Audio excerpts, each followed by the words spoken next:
네, 구독자 시청자 여러분 반갑습니다. 박 작가입니다. 네, 어제도 비트코인 가격이 2% 이상 하락을 하면서 마감을 했습니다. 자, 그렇게 되면 이제 앞으로 비트코인 가격이 어떻게 될 것인지, 앞으로 시장의 상황이 어떻게 될 것인지 많이 또 궁금해 하시는 분들이 계실 텐데요. 오늘은 그런 부분들 위주로 해서 한번 좀 알아보도록 하겠습니다. 네, 오늘 영상이 도움이 되셨다면 구독, 좋아요, 알림 설정, 댓글 정중하게 부탁드리겠습니다.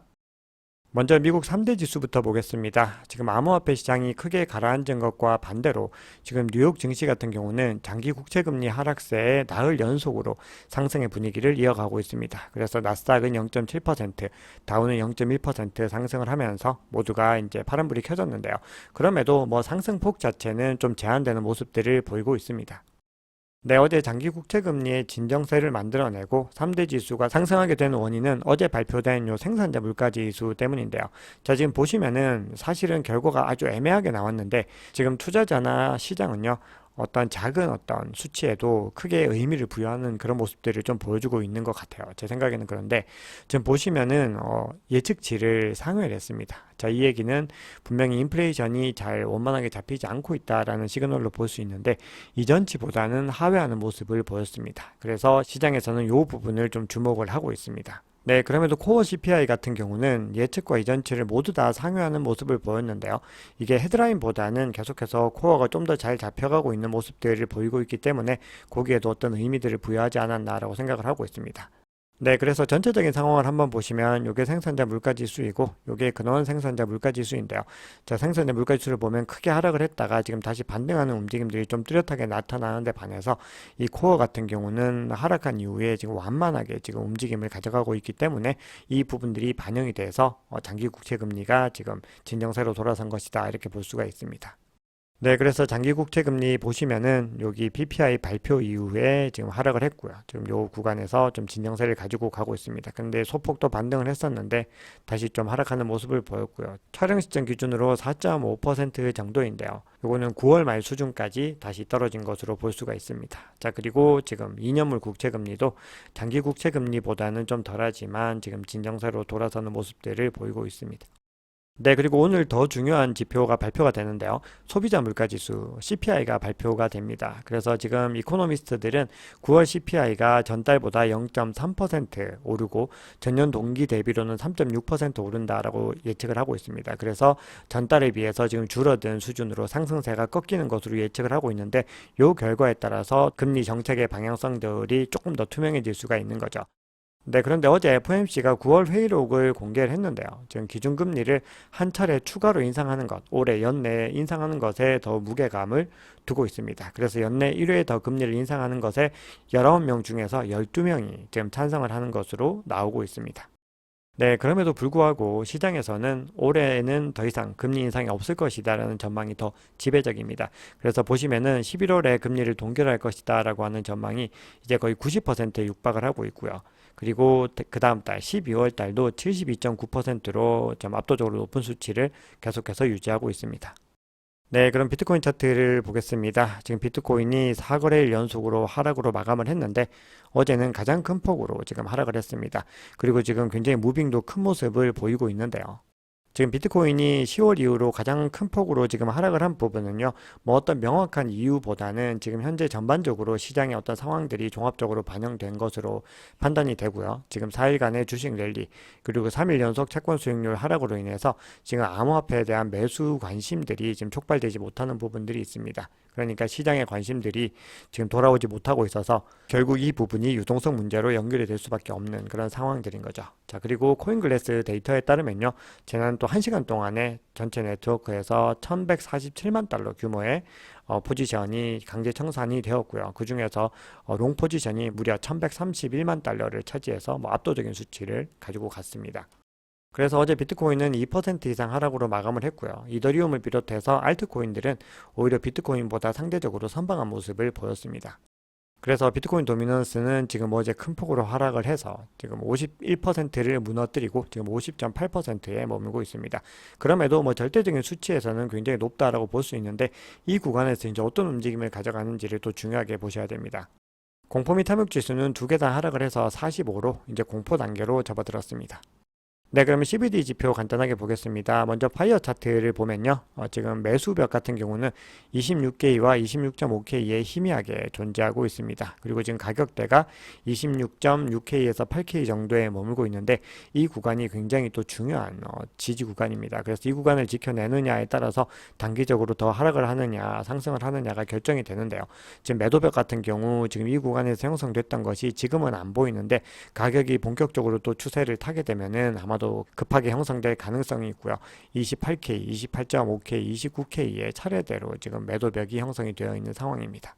자, 그러면 고래들의 움직임 한번 보겠습니다. 가장 큰 규모의 갈색 고래는 이 구간부터 요지부동하게 지금 시장을 관망을 하고 있습니다. 같은 기간 동안에 나머지 모든 고래들이 지금 매물을 던지는 모습을 보였는데요. 자, 이 구간에서 깜짝 반등을 한 거는 세 번째로 큰 빨간색 고래가 좀 큰 폭으로 진입을 했고요. 그 다음으로 이제 보라색 고래도 약간 진입을 하는 모습을 보이면서 이 구간에서 반등이 일어날지 더 하락할지에 대한 어떤 중요한 고비가 되었다라고 볼 수 있습니다. 네, 그러면 지금부터는 데이터를 통해서 이 시장의 상황들을 좀 보도록 하겠습니다. 네, 어제 채굴자들이 대규모 매도를 했다고 말씀을 드렸습니다. 자, 그 부분들이 지금 하락세를 촉발하는 어떤 직접적인 계기가 됐을 수 있고요. 그리고 단기 보유자들은 계속해서 차익 실현을 지금 하고 있는 상황입니다. 그럼에도 온체인 지표의 전반적인 상황 자체는 좀 좋은 것으로 나오고 있고 전략을 잘 세운다면은 지금 단기적인 하락이 일어날수록 그때가 바로 저가 매수의 좋은 기회다. 이 바이더 딥이라고 하죠. 자, 이런 부분들로 작용을 할 수가 있습니다. 그래서 한번 보시면은 지금 거래소의 어떤 비트코인 수량들은 계속해서 지금 하락세를 가지고 가고 있습니다. 계속해서 감소를 하고 있다는 거죠. 그런데 6개월 이상 지금 이 비트코인을 보유하고 있는 물량들은요, 계속해서 이 홀더들이 늘어나고 있습니다. 이 두 가지가 이렇게 계속해서 갭이 벌어지고 반대 방향으로 움직인다라고 하는 거는 이 시장에서 온체인 지표상으로는 매우 긍정적인 움직임이다라고 볼 수가 있습니다. 결국 이렇게 됐을 때 비트코인이 이 거래소에서 인출되어서 계속해서 지갑으로 이동을 하는 거고요. 장기 투자자의 상태로 전환이 된다는 거죠. 그래서 이게 계속 이런 식으로 지금 이쪽으로 이동을 하고 있다라는 의미거든요. 자, 그리고 지금 채굴자들의 보상이 이제 반감기 이후에는 50%또 감소를 하게 되겠죠. 그러면 시장에 더 적은 비트코인이 유입이 되는데 여기에서 이제 롱텀 홀더들의 어떤 최고치 이 값들과 거래소 비트코인 수량 감소가 결국은 굉장히 또 중요한 요인이 될 수 있습니다. 왜냐하면 공급량이 아주 극도로 줄어드는 효과를 가지고 올 수 있다는 거죠. 거기다가 ETF의 어떤 승인 뉴스까지 이제 더해지게 되면은 굉장히 좀 큰 랠리로 이어질 가능성도 있다라는 겁니다. 그래서 내년과 내후년을 우리 모두가 좀 기대를 하는 이유도 뭐 여기에 있겠죠. 근데 지금까지 어떤 상황들은 그런 추세들로 지금 온체인 지표가 잡히고 있다라는 부분입니다.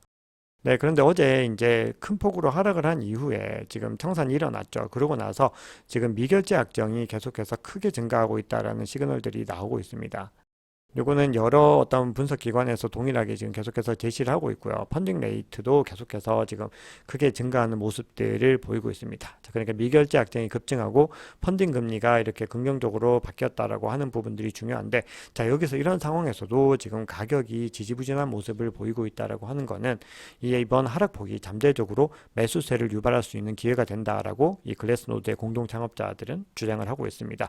자, 그리고 또 하나 이제 중요한 거는 이스라엘과 하마스의 어떤 분쟁이 지금 계속해서 이어질 조짐을 보이고 있고 지금 레바논의 헤즈볼라도 참전을 한다. 자, 이런 뉴스들이 계속해서 전해지고 있습니다. 그렇게 되면 어떤 전쟁의 양상들이 더 커질 가능성이 있는데 그렇게 되면 지금까지는 이 시장이 전쟁에 의한 영향들이 뭐 직접적으로 되게 크게 관찰된다 이런 부분들이 안 보였지만 앞으로는 어떤 변동성들을 굉장히 유발할 수 있고 어제 폴 튜더 존스가 얘기했던 것처럼 비트코인의 지정학적인 가치로서의 어떤 그런 존재감들이 더 많이 부각될 수 있다 이런 이야기들을 동일하게 하고 있습니다. 자, 그런데 좀 반대의 관점들인데요. 지금 비트코인 미결제 선물 및 옵션 증가량이 굉장히 크게 지금 급등을 하는 이 모습들이요. 결국은 10월 크립토 시장의 어떤 침체 요인이 될 수도 있다라고 지금 센티멘트에서는 주장을 하고 있습니다. 왜냐하면 지난 8월에도 이게 급등을 하고 나니까 크게 하락을 해서 가격 하락을 좀 유발했던 모습들이 있는데 이게 이제 단기적인 어떤 투자자들의 어떤 탐욕 신호로 이제 볼 수 있다는 거죠. 그래서 이 미결제 확정이라고 하는 거는 투자자들이 향후에 가격이 상승할 것이다라고 보고 있는 거지만 이게 너무 비정상적으로 급등을 하는 어떤 시그널들이 나오게 되면은 어떻게 보면 탐욕심이 너무 높아졌다라는 신호로 볼 수 있기 때문에 우리가 기대하는 것과는 반대 효과를 낼 수도 있다. 자, 이렇게 주장을 하고 있습니다. 네, 그럼에도 앞서 소개해드렸던 것과 또 비슷한 장표인데요. 비트코인의 장기 홀더 보유량이 매달 5만 개씩 지금 늘어나고 있는 집계들이 나오고 있습니다. 13억 5천만 달러 상당을 지금 매달 매집 중이라는 건데요. 지금 이런 식으로 비트코인이 계속해서 장기 보유량으로 들어가게 되면은 지금 현재 전체 유통량의 무려 76%가 지금 장기 보유 물량으로 묶이게 된다라는 거거든요. 이런 식으로 호들러들이 축적을 하기 때문에 비트코인의 유동성이 정말 갈수록 말라붙고 있고 지금 가격 변동성도 갈수록 줄어들고 있는 부분들인데요. 이 결국은 이렇게 공급 사이드에서의 압력이 계속해서 이렇게 상대적으로 약해지게 되면 공급이 계속해서 줄어들게 되면은 결국은 가격 상승의 트리거로 작용을 하게 된다. 자, 이런 결론을 내릴 수가 있습니다. 자, 그리고 어떤 단기적인 변동성들이 좀 나올 수 있을 만한 또 시그널들이 나오고 있는데요. 어제 비트코인보다 상대적으로 알트코인들이 선전하는 모습들을 보여서 비트코인 도미넌스가 좀 큰 폭으로 하락을 했죠. 그런데 이제 특정 알트코인들이 좀 크게 튀는 모습들을 보이고 있습니다. 그 중에서도 이 체인링크 같은 경우는 최근에 스위프트와의 파트너십 소식도 있었고 굉장히 좀 부각되고 있는 프로젝트이죠, 현재 시점에서. 그런데 지금 체인링크의 시장 가치가 73.1억 달러까지 지금 상승을 하고 있고 지난 12시간 동안에 뭐 대부분의 암호화폐보다 더 많이 지금 거래가 되고 있는 것으로 집계가 되고 있습니다. 그렇게 해서 계속해서 다양한 어떤 규모의 지갑의 규모들이 지금 늘어나고 있는 추세들을 지금 확인을 할 수가 있습니다. 자, 그런데 체인링크 외에도요, DYDX, 오션, TUSD 같은 이런 코인들이 갑자기 이상할 정도로 지금 거래 활동들이 크게 늘어나는 모습들을 보이고 있습니다. 일반적으로는 이렇게 거래가 갑자기 이제 시장에 개입을 하게 되면은 어떤 시장 가격들이 반전되는 가능성들이 높아지는 거죠.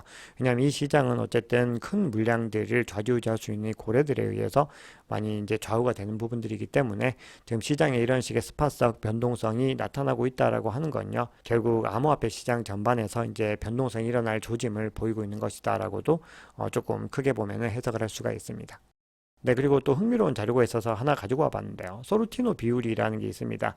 자, 이게 뭐냐면은 투자의 위험 조정 수익률을 측정하는 데 사용되는 지표입니다. 자, 그러니까 이거 조금만 더 쉽게 말씀을 드리면 한 단위의 어떤 자산에 투자해서 얻게 되는 초과 수익을 비율로 나타낸 것인데요. 이게 값이 클수록 포트폴리오의 수익률이 상대적으로 우수하다라는 건데 이거 조금 더 이제 해석을 해보면 더 높은 수익의 형태로 보상되지 않으면은 우리 투자자들이 불필요한 위험을 감수하지 않겠죠.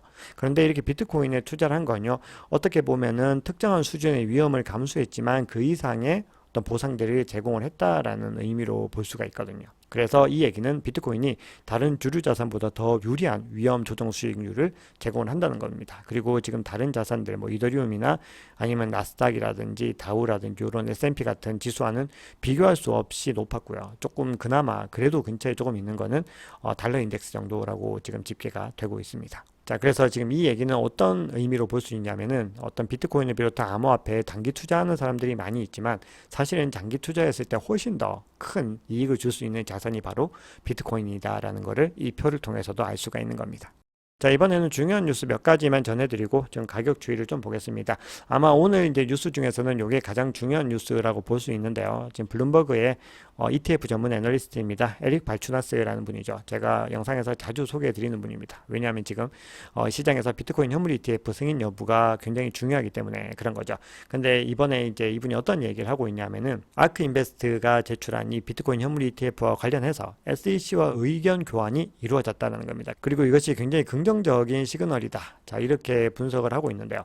자, 왜 이렇게 지금 이야기를 하고 있냐면은 이렇게 아크 인베스트와 서로 이제 교환한 S1 서류를 살펴보면은 여기에 의견과 질의를 서로 나누는 건데 아크가 수정본에 이거를 좀 반영한 것으로 보인다고 해요. 근데 수정본에는 해당 ETF의 순자산 가치가 일반 기업 회계 기준과 일치하지 않는 이유 등을 설명하는 내용이 담겼고 또 수정본이 기존 문서 대비로 5장이 많은데 업데이트된 내용이 문서 곳곳에 산재되어 있다라고 하는 겁니다. 이거를 이제 어떻게 결론을 내리고 있냐면은 이 아크 인베스트가 지금 가장 먼저 현물 ETF를 신청을 한 거죠. 그런데 SEC에서 요구하는 이 조건들에 대해서 아크가 대부분 이 의견을 수용해서 처리했다라는 걸 의미를 하는 겁니다. 그리고 이 세부적인 사항들이 제대로 반영되는지 서로 조율하려고 수차례 의견 교환을 했다는 거죠. 자, 이 얘기는 뭐냐면은 이 ETF가 승인될 가능성이 상당히 높아졌다. 자, 이렇게 해석을 하고 있습니다. 자, 그리고 지금 블룸버그 애널리스트들의 어떤 예측들은요, 상당히 좀 정확했었고요. 지금 메리 발추나스는 또 어떤 얘기까지 했냐면은 블랙락이 신청한 현물 ETF가 만약에 내년 3월까지 연기가 되면은 승인 확률은 90%다. 이렇게 주장을 했습니다. 근데 이게 대외적으로 그렇게 얘기를 했다는 거는 사실상 100%에 가깝다고 주장을 한 것으로 해석을 할 수가 있겠죠. 네, 이번에는 조금 다른 맥락입니다. JP모건이 지금 채굴 업체들의 투자 등급을 무더기로 조정을 했습니다. 그래서 채굴 산업 위기 경고 이런 또 헤드라인 기사들이 나왔는데요. 코인데스크 기사에서 이제 나온 내용인데 JP모건이 보고서를 통해서 비트코인 채굴 산업이 시련을 겪고 있다라고 주장을 했습니다. 그러면서 투자 등급을 조정을 한 것인데요. 이에 따라서 마라톤 디지털과 레이엇은 비중이 축소되고요. 크린스파크는 확대, 그리고 사이퍼 마이닝은 중립으로 지금 조정이 됐습니다. 자, 그러면서 또 이렇게 주장을 하고 있습니다. 만약에 비트코인 현물 ETF가 승인되면 기록적인 해시레이트를 가져올 것으로 예측되고 채굴 기업의 수익성을 위협하는 반감기도 임박을 했다라는 겁니다. 그렇기 때문에 채굴 산업은 위기에 직면한 상황이다라고 주장을 합니다. 자, 그리고 JP모건은 이더리움에 대해서도 굉장히 좀 최근에 혹독한 평가를 한 바 있습니다. 자, 그럼 가격에 대한 전망들을 좀 보겠습니다. 자, 런던 소재 유동성 공급업체입니다. B2C2의 트레이딩 책임자가요, 비트코인의 콜옵션 매수가 주문이 늘어났다. 그래서 ETF의 기대감은 여전히 살아있다라고 주장을 하고 있습니다. 자, 반면에 이더리움은 펀더멘탈의 변화가 없다면 매수에 나서지 않을 것이다. 이렇게 주장을 합니다. 자, 그러니까 이 얘기는 비트코인이 앞으로 더 많이 부각이 될 수 있는 어떤 시장의 환경들이 조성된 것이라고 볼 수 있습니다. 네, 지금부터는 가격 전망을 간단하게 알아보겠습니다. 해외 매체입니다. 인베즈에서 분석한 내용인데요. 지금 현재 가격이 딱 26.8K 부근에 있는데요. 자, 이 26.8K가 현재 가장 중요한 영역이다라고 지금 주장을 하고 있습니다. 이 구간에 지금 위치를 하고 있는 거죠. 그리고 지금 현재 상황에서 이 추세상으로는 26K까지도 지금 하락할 가능성이 있다라고 지금 주장을 하고 있습니다. 그래서 이 지원 수준까지 떨어뜨리고 다시 리테스트할 가능성이 있는데 여기에서 지지를 받고서 다시 상승할 가능성이 있다라고 주장을 합니다. 네, 그리고 또 하나의 관점은요, 큐빅 애널리스틱의 창립자입니다. 칼레 프라젠이라고 하는 분의 이제 관점인데요. 비트코인이 지금 이 쐐기 패턴에서 요 쐐기 아래로 지금 살짝 내려가는 모습을 보였다라는 겁니다. 그래서 지금 차트상에서 지금 이 쐐기 아래로 떨어지고 있는 어떤 추세들은요, 낙관적으로 볼 수가 없다라는 겁니다. 그래서 이전 상환선인 잠재적인 이 녹색 영역까지는 다시 떨어져도 이상하지 않은 상황이다라고 얘기를 하면서 본인의 개인적인 생각으로는 25K에서 다시 한번 더 리테스트를 할 가능성이 있다라고 주장을 하면서 24에서 25K 정도의 전망을 단기적으로 제시를 했습니다. 네, 그럼 이걸 종합해서 제가 가장 자주 소개해드리는 코인텔레그래프의 라케시 우페드이의 관점을 좀 소개를 드려보겠습니다. 자, 지금 최근까지 20일 지수이동 평균선 27.2K에서 지지를 받으면서 가격이 잘 유지가 됐었고 10월의 추세들이 좀 괜찮았었죠.